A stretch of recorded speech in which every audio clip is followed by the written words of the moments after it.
అండి అందరూ ఎలా ఉన్నారు? బాగున్నారా? నేనైతే ఉదయాన్నే పొలం వెళ్దామని చెప్పేసి త్వరగా పని అయితే ముగించుకుని పొలం బయలుదేరాను అనమాట. ఎండ అయితే పొద్దున్నే మాత్రం బాగా వస్తుంది. ఈ ఎండలకు మాత్రం వేయలేకపోతున్నారు నాట్లు అయితే, అంత బాగా వేస్తున్నాయి అనమాట ఎండలు. నేనైతే పొలం వెళ్ళేసేసి నాటు అయితే వేశాను. ఎదలో నాటు కదా, అంత బాగా ఏమీ నేల అయితే మెత్తగా లేదు, గట్టిగా ఉందన్నమాట. బాగా నొక్కి వేయాల్సి వస్తుంది నాటు. ఎండలు మాత్రం బాగా ఉన్నాయి, వర్షాలు ఏం పడట్లేదు. కొంచెం ఒక చినుకన్నా పడితే బాగుండు, చల్లబడిద్ది అనుకుంటే అస్సలు లేదు, వర్షం ఏం పడట్లేదు. ఎండలు మాత్రం 4 డేస్ నుంచి బాగా ఉన్నాయి. ఇంక ఎండలో వచ్చేసరికి నాటైతే దిమ్మ తిరిగిపోతుంది అనమాట ఈ ఎండలకి. అలా ఉన్నాయి ఎండలు.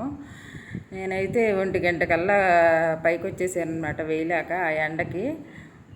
వచ్చేసేసి చక్కగా చెట్టు దగ్గర కూర్చున్నాను అనమాట. ఇంకా ఎండలు చూసేసరికి చూడండి, నా వెనక వాళ్ళు చూస్తున్నారు కదా, ఎండ ఎంత బాగా ఉందో, విపరీతంగా ఉందన్నమాట. ఈ ఎండలు చూసేసరికి అబ్బో అనిపించింది నాకైతే. చెట్టు దగ్గర కూర్చునేసరికి కొంచెం చల్లగా అనిపించింది అనమాట. దిమ్మ తిరిగి బొమ్మగా అనిపించింది అనమాట ఎండకైతే నాకు. ఇంకేం చేస్తాం, 1 గంట దగ్గర నుంచి నేనైతే వేయలేక ఇంకా నారు ఉన్నంత వరకు వేసేసి వచ్చేసామన్నమాట.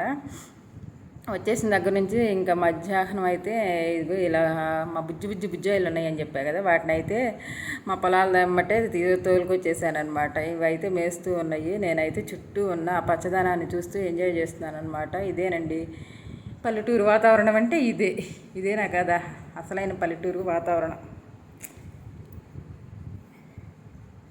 ఈ చుట్టూ ఉండే పచ్చని పొలాలు, చక్కగా ఉండే వాతావరణమే వేరు.